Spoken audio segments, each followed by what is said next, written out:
At Oklahoma State, we dream as big as the sky, finish what we start, and believe being a cowboy isn't in our clothes, it's in our character. Those are just a few of the standards that unite all members of the OSU family. In 2023, President Kayse Shrum launched a series on Inside OSU, showcasing past and present cowboys who are living the code. Welcome to State Magazine Living the Code Special. I'm Meghan Robinson. Today we look back at those we featured last semester. Plus, we debut our newest story. In our premiere episode, President Shrum introduces us to first-generation student turned staffer Tasha Cheeves. Cheeves graduated from Oklahoma State's College of Education and Human Sciences in 2016. The mom of five balances her full-time job while simultaneously working towards her master's degree in educational psychology. This is how she's living the code. I'm a first-gen student, so when I came to campus, I was very excited because it was always my dream to be the first in my family to go to college. And to be honest, I got here and I was extremely overwhelmed and had a really hard time and ended up leaving OSU. And honestly, statistically, I should have never even made it through the door. I came to college and I was a teen mom. I came to school with a 3-month-old. I think I was hesitant to reach out and ask for help because I didn't want anyone to think that I didn't belong here. But Tasha wanted to finish what she started. She returned 9 years later to earn her bachelor's degree in education. One of my favorite memories was the day that I walked across the stage. Tasha Marie Garrett. My oldest son, who's now a junior in college himself, met me afterwards with flowers and hugged me and told me how proud of me he was. So how does being a first-generation student help you lead the successful retention strategies here in the Spear School business? We have a really large population of first-gen students, and being able to relate to them, having been in their shoes, I think is extremely important. I know what it's like to show up and to feel completely like I don't belong here. I know what it's like to say, I didn't have what it takes, and to live with that. But then also finding the space to persevere and to come back and to finish even though it was hard. Our next featured cowboy is Greg Owen. Owen is an OSU grad who has served as a 4-H educator for nearly 30 years. His passion and commitment to the organization has helped make Pittsburg County 4-H the largest in Oklahoma. Watch as President Shrum spotlights how he embodies the cowboy code. When I was new at this job and I first experienced that light bulb effect as an educator, it hooked me. And as I've done this longer, I've figured things out more, I've gotten better at my job, made me enjoy the job even more. And I'll tell everyone to this day, it's the best professional decision I've ever made in my life. Despite not having a background in 4-H, Greg was able to develop a number of projects and programs that helped make Pittsburg County 4-H the largest in the state. And one of the things I found was the kids really needed to develop, as they got older, their own projects that they had ownership and passion for. So I created this group called the County Ambassador Program. And ever since we started that, it's led to some tremendous success for our kids.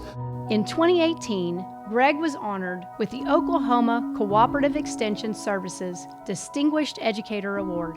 But he'll tell you, his pride comes from his students. One of the nicest compliments that a parent can give me after a 4-H student's career is ended is, Greg, our kids are successful because of what you've trained them for throughout their entire career. Carolina Yanez is the daughter of migrant workers and first-gen college student. Her dream of becoming a fashion designer led her to Oklahoma State. Yanez's collection won her an award at the Euphoria Fashion Show and the attention of President Shrum. I've been a designer since I can remember. Since I can remember, I used to design for myself, my brother. It was the love and support of her parents that inspired Carolina to be the first in her family to attend college. My father, he has always told us, you guys can, dream as big as you want. It's not the cards that you are dealt, it's what you do with what you have. Carolina's passion led her to an internship where she designed for her church. Her talent took her to center stage at OSU's Euphoria fashion show. This is for the collection that impressed the judges the most. And the winner is Carolina Yanez.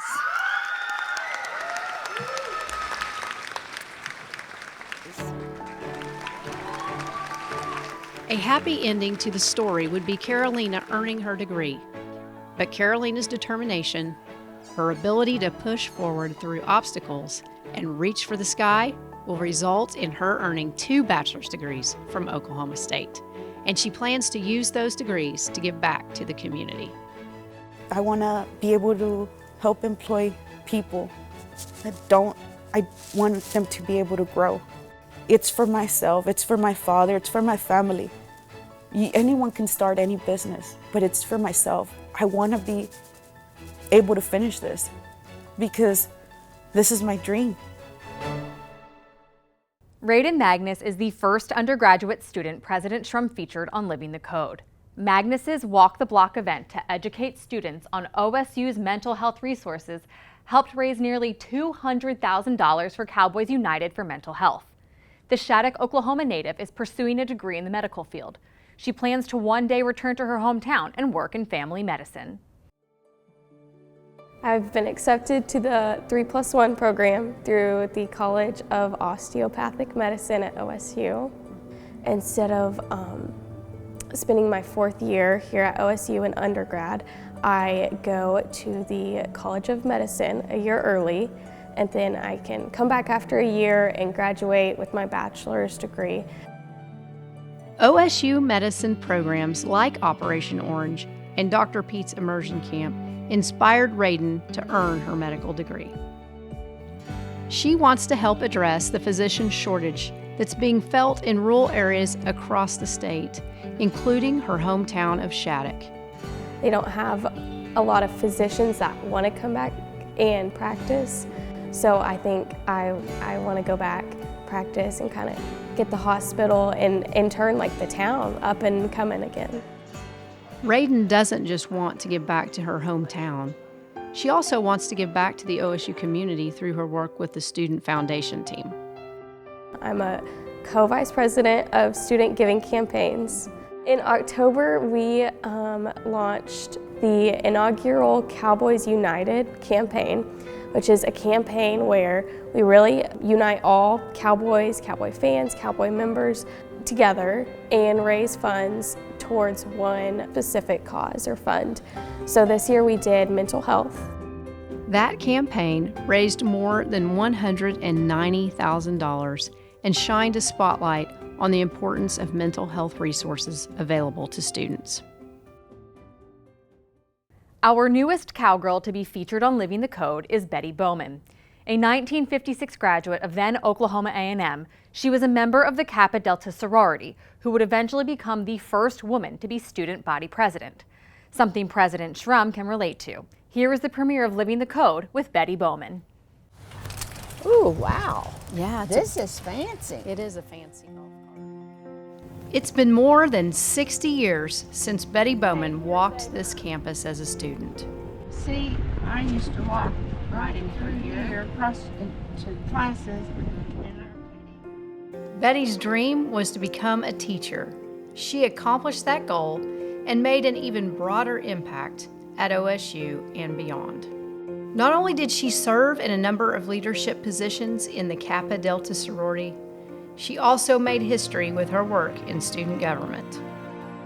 So you and I have something in common, because I'm the first female president here at OSU. You were the first female student body president at OSU, which is very neat because, you know, I think people come before us and serve in roles that allow us to eventually be considered for new roles.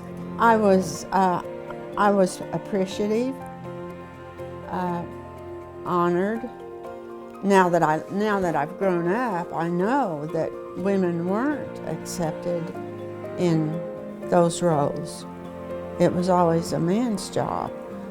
But I think history will tell us, years to come, that it was a very wise decision to start allowing women to lead.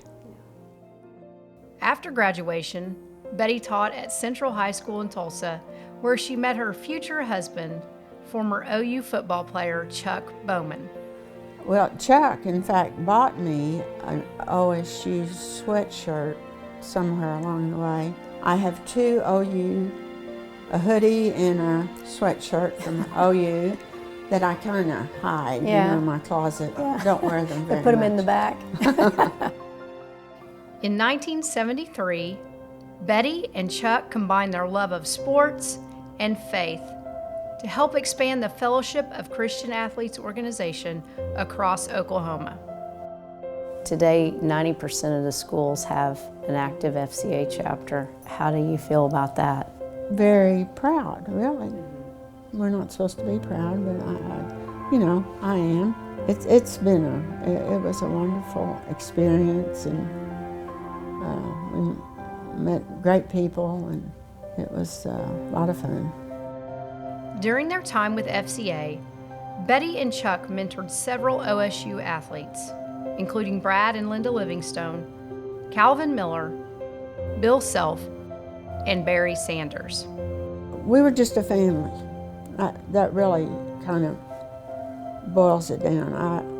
We felt they were sons and daughters, and we were just real close. And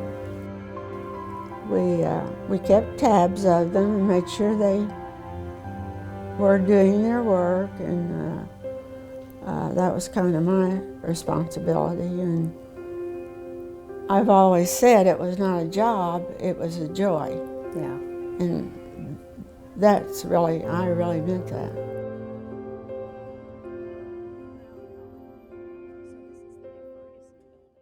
To nominate someone to be featured on an upcoming Living the Code, visit the website on the screen. To watch all episodes in their entirety, visit InsideOSU.com. Thank you for joining me for the State Magazine Living the Code special. I'm Meghan Robinson. Go Pokes!